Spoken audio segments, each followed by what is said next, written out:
Clipping a bird's wings is a big decision. Some people think that it shouldn't be done at all, and that with some training and good management, there's no reason to clip the wings. Some people believe that if the bird is a companion inside the home, with dangers like hot plates, open doors, ceiling fans, it's safer for them to have their wings clipped. The choice of whether to clip or not is yours. We just want to make sure that if you are going to do it, that you do it correctly. There is a right and a wrong way. Incorrectly clipping a bird's wings creates more dramas than the decision to clip or not. If you clip too much and they can't glide around, they often hurt themselves upon landing or crashing into things. We can get broken keel bones, pectoral muscle damage, and even wing or leg damage. If you decide to do it, you need to do it right. So if you make the decision to clip, here's what you need to do. You'll need a pair of sharp scissors. If possible, a pair without a pointed tip. Second, and very importantly, we need to understand the anatomy of a bird's wing so that you know what you're doing. This is your average bird's wing. Here's the alula. It's kind of like the bird's thumb. These smaller feathers are the coverts, primary to secondary, leading back towards the body. These big ones at the front are called the primary feathers, and this is where the bird gets a lot of lift.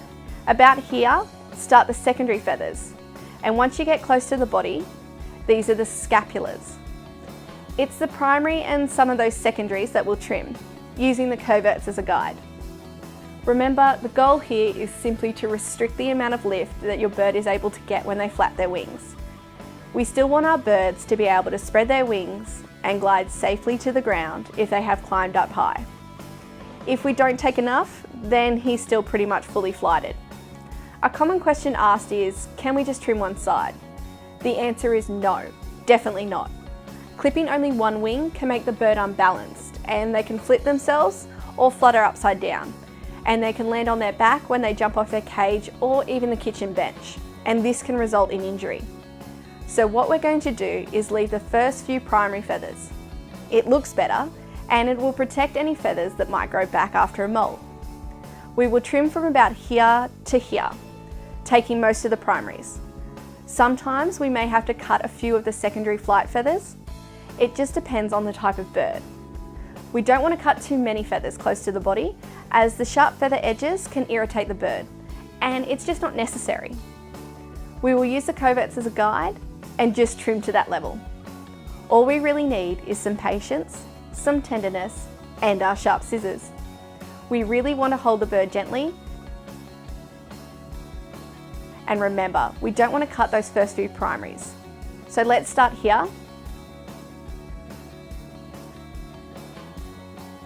And we'll cut back to here.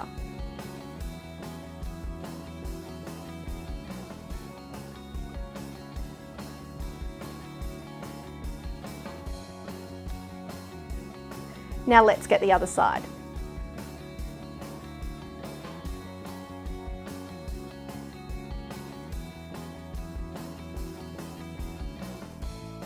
We want to make sure that we're in a controlled environment when we do this. It's better to cut too little at first than too much. We can always trim a few feathers if he can still get lift. Remember, he needs to glide gently to the ground and to be able to control his landing. There we go, a good landing. It's a simple process if you know what you're doing. So we just had to take away the primary flight feathers, leaving the first few for protection, and just trimmed up to the secondary coverts. All we did was make a gap in his feathers, and that's pretty much it. Remember that all birds are different, so it does require a little bit of trial and error on how many you trim in total. After a test flight, you can see if your bird is ready to go. Just keep an eye on him as he grows new feathers and see when he gets his lift back. We won't trim again until those feathers have grown back.